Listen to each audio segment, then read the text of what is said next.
Boa noite, bom dia, Shavua Tov, uma boa semana para todos, Shabbat Shalom, Mashiach Now, redenção completa, verdadeira, definitiva para o mundo inteiro, aqui e agora já.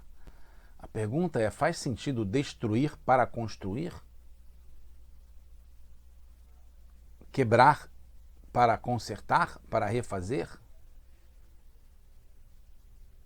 Apagar para reescrever? Então você vê aqui um cenário de destruição e se isso faz sentido de propósito para depois poder construir. A gente está no projeto Likutei Sichot, esse é o volume 29 de livros do Rebbe de Lubavitch com discursos racídicos. Essa é a Parashat Devarim ligada ao Shabbat Hazon. O Shabbat que tem na Haftarah são as semanas especiais desse período em que a gente está no Ben HaMetzarim, as 3 semanas entre 17 Tammuz e Tisha B'Av. E esse Shabbat é o Shabbat da Haftarah de Hazon Ishayahu, a visão do profeta Ishayahu. No Shabbat Hazon, como a gente falou, o nome do Shabbat é de acordo com a Haftarah, é uma coisa única no calendário judaico, e dá o tom do Shabbat inteiro. O Shabbat inteiro passa a ter o nome da Haftarah, do começo da Haftarah. Entre os assuntos que a Haftarah de Hazon Ishayahu tem em comum com a Parashat Devarim, né? Na Haftarah, a profecia inclui palavras de advertência ao povo judeu, mas, no entanto, no final fala sobre a Geulah, a redenção.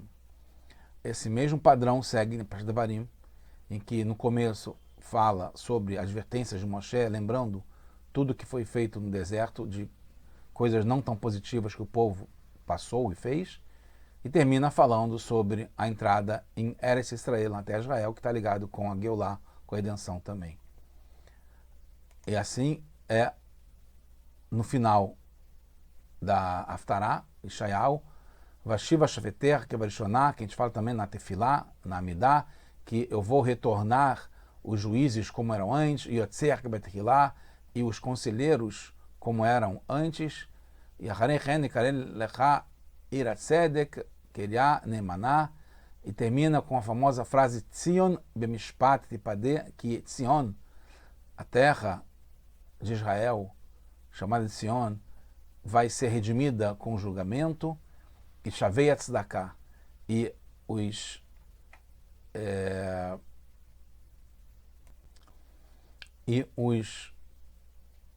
arrependidos, ou os que estavam presos, vão voltar com Tzedakah.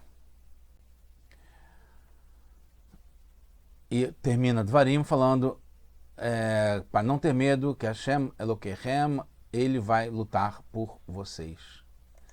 Como tudo vai de acordo com a conclusão, mesmo o conteúdo da Haftarah, que no total é sobre desgraça, né, profecia de coisas negativas, dentre as 3 Haftarot é a mais radical, mais rigorosa, mais difícil, mas o ponto principal é o assunto da redenção, porque é assim que ela termina, já que a conclusão da Parashá, da Torá, e também da Haftarah fala sobre redenção, e esse passa a se tornar um assunto principal, que tudo vai de acordo com o final, como agora também a redenção depois de todo esse tempo de galut, de exílio.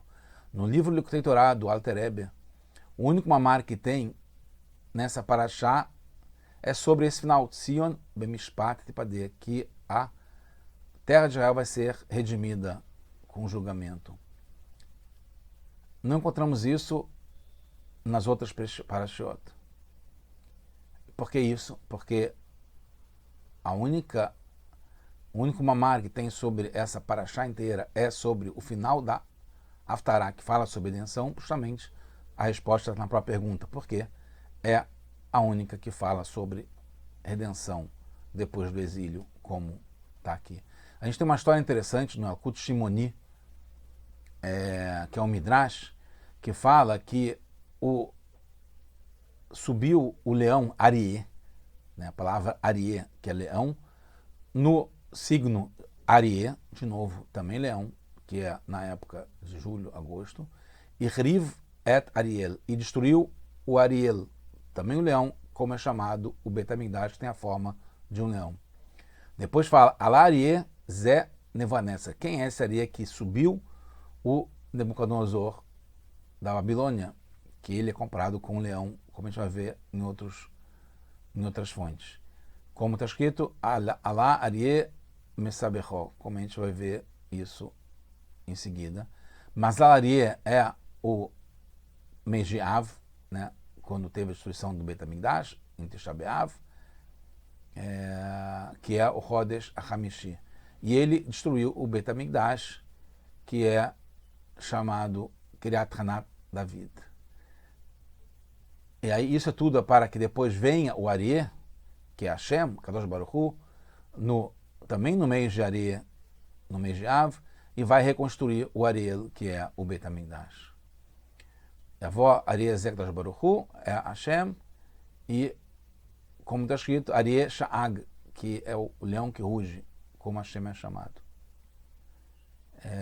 E aí, como está escrito, que Ve'afarti Avelam Nessasson, eu vou transformar o seu luto em alegria, e Bnei Ariel, e vou reconstruir o leão, que é o Bet HaMikdash, que está ligado com a reconstrução de Jerusalém, como está escrito, Hashem Nidrei Israel e Hanes. A gente faz também na Tefilá. Tudo na Torá é muito preciso, porque a linguagem de Arie, de leão, serve tanto para a destruição, como a gente falou, e para a construção. Então, como a gente falou, no Irmial, né, que é o profeta Jeremias, Dalet fala sobre o Arie, que está ligado, Urash explica que esse Arie que sobe é o Nebuchadnezzar. Poderia simplesmente dizer que veio Nebuchadnezzar no 5º mês, que é Av, para que Hashem, etc., construísse o Bet HaMikdash. Por que falar Arie, Arie, Arie, Arie? No livro Mishneh Torah, do Rambam, nas Alachot, que fala sobre os reis e suas guerras, que fala também sobre Mashiach no final, no capítulo 6, fala que aquele que quebra Keilim, utensílios, ou rasga roupas, ou destrói, ou prejudica, danifica a construção, ou que tampa uma fonte, e faz isso de uma forma de quebrar ou desperdiçar, então ele descumpre, né, transgride a mitzvah de não tashrit, de não desperdiçar, belot tashrit, que é uma coisa comum que a gente vê, de não gastar mais do que devia, de não pegar mais coisas que vai conseguir comer, que está ligado com a mitzvah de lot tashrit, belot tashrit. É proibido quebrar ou mesmo estragar algum utensílio do Bet HaMikdash. Muito mais ainda, destruir o Bet HaMikdash inteiro. Como o Rambam traz na contagem, a gente viu no Yad HaZakai, também na contagem das mitzvot, que a mitzvah de número 65 fala que é proibido fazer o Belot Tashrit com utensílios ou materiais do Bet HaMikdash, e serve também para sinagogas de casas de estudo. E vale para até hoje, com certeza.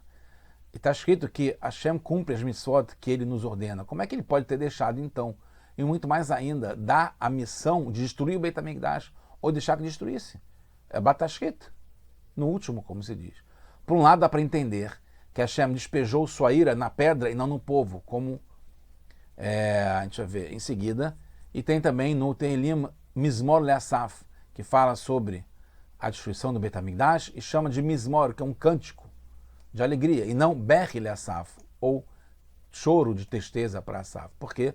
Porque tem está escrito no Eharabá, no Midrash, que fala sobre o livro Eirá, que está ligado com o Tisha B'Av, que a gente fala Megillah, que a gente fala em Tisha B'Av, do profeta Irmial também, o Navi Irmial, que fala que Hashem, ele despejou sua ira nas pedras, na construção, para preservar, poupar o povo. Então não seria Baal Tashrit, pois seria para poder reconstruir. Ele destruiu para reconstruir e para poupar o povo, que era mais importante. Se não tem como reconstruir ou construir, melhorar, sem destruir, então não é Baal Tashrit. não é um desperdício. O mesmo vale para Shabat, porque os que destroem no Shabat estão isentos, porque não tem nenhum propósito, não tem um objetivo fazer isso, não tem um proveito disso. Mas não vale se a pessoa faz isso com raiva, ou se faz por um falecido, que ele rasga a roupa, porque então tem um certo proveito, então é considerado uma atividade proibida no Shabat. Além de tudo, ainda resta a proibição de não quebrar, que o Kesef Mishneh, que é um comentarista do Rambam, permite quebrar quando é para consertar, como também está no Ramá, né, que está no Shulchan Aruch, no Código de Leis, mas que ao mesmo tempo, se é para outra necessidade, não pode destruir para consertar.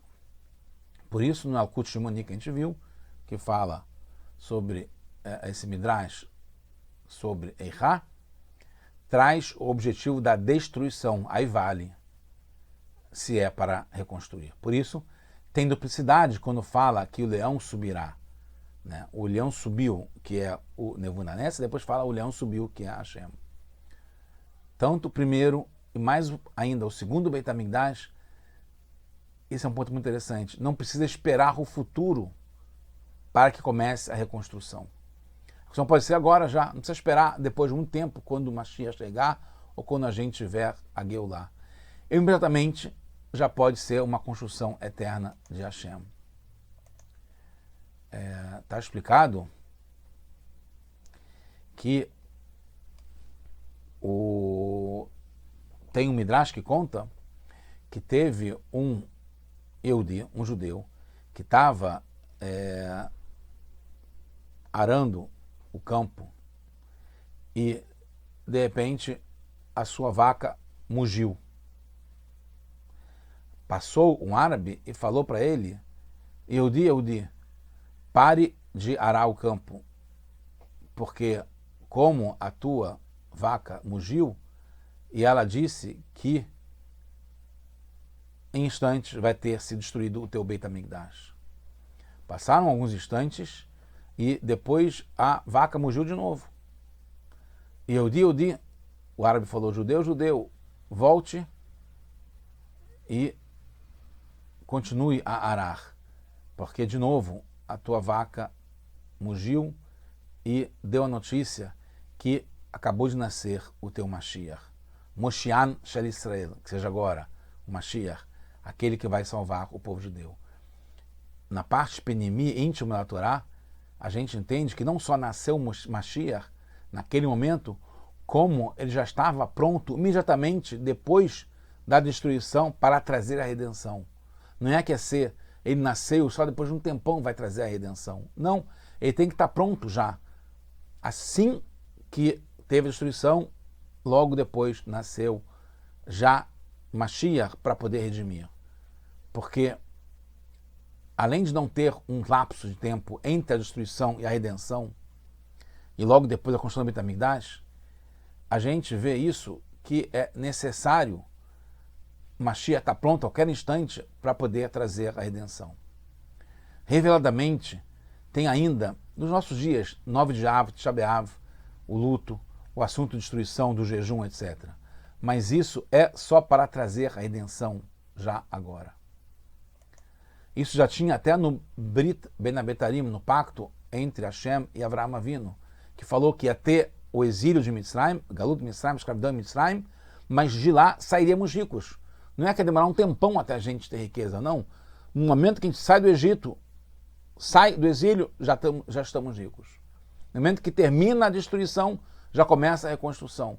No momento que tem o exílio, termina o exílio, já tem Mashiach pronto para... E como tem a lei no Rambam, que a gente vai ver, no momento que a gente faz chuvar, logo depois a gente já tem a Geulah. Então o Mashiach tem que estar pronto, para que assim que a gente faça ter chuvar, e a gente já fez, como o Rebbe garante, logo ele tem que trazer a Geulah, a redenção. Quem sabe que foi por isso, então, que a tribo de Levi não foi escravizada no Egito, porque tinha que ter alguém que o tempo todo sentia que era um meio para refinamento e subida, com riqueza, e eles não sentiam a escravidão. Mesmo agora, a gente já pode sentir Mashiach, a reconstrução, a destruição que veio para a reconstrução, a Galut, o exílio que veio para a redenção. A gente não sente a escravidão que acontece hoje, a gente já sente a redenção que já está dentro do nosso mundo. O Rambam também fala para a gente não um malachá no mesmo capítulo que fala sobre, no mesmo volume que fala sobre as leis dos reis e das guerras, que fala sobre Mashiach, fala que a gente não deve ficar pensando quando que Mashiach vai chegar. Tem que só esperar calmamente. No Sanhedrin também, na página 37, Beit, também fala que não deve se esperar calcular o Ketz, quando o Mashiach vai chegar. A Guemará e o Rambam, como a gente vê, falam para não pensar quando será a época de Mashiach. Terminando, a gente vê que no Rambam, no Geret Teiman, nas cartas dele para os Emenitas, e também o Alter Rebbe fala sobre o final dos tempos, quando que será o final dos tempos, porque o lado contra falar e pensar quando Mashiach vai chegar é porque as pessoas podem acabar desistindo, porque pensa quando vai chegar, não chegou, e aí não espera mais que ele chegue. Mas não é assim, porque o tempo todo a gente tem que estar pronto para que ele já vai chegar agora, como a gente falou, num instante que teve a destruição, já está pronto para reconstruir. Então, a gente não tem que estar preocupado que algum cálculo não se cumpriu, porque cada vez é um momento próprio para poder chegar a Mashiach. Cada vez mais. Ainda mais nesses últimos tempos que a gente está vivendo. Em alguns tempos, os sábios fizeram justamente o contrário. Fizeram essas contas para dar força, levantar a moral da turma que estava um pouco abalado, cabisbaixo, que não via Mashiach há tanto tempo. Agora a gente não está mais assim. Agora a gente já está vivendo o Ketz, o final dos tempos, o começo da era de Mashiach. Grandes tzadikim percebem como a galuta, o exílio, está terminando. Nós estamos entre esses. A Geulah, a redenção, está se aproximando. E isso estimula para que aceleremos esse processo, todos nós, sabendo que já é iminente, que é agora. Nesse Shabat, agora, nos é mostrado o Beit HaMikdash. A gente consegue ver como tem a história do Hillel de Parit e também do Levi Sibaditch, que fala que é mostrado para a gente a visão de Shayal, a visão do Beit HaMikdash é mostrado para a gente nesse Shabat, que esse é o Shabat Razon. Então, não devemos nos impressionar com as escuridões, as dificuldades da galuta do exílio. Então, quando a gente não está impressionado com isso, a gente está pensando que nesse instante já Mashiach nasceu e pode chegar automaticamente, aproximamos a Geulah, então virá o Arié, o leão, no Mazal Arié, e vai reconstruir o Ariel agora já. Turma, todos nós, Mashiach now.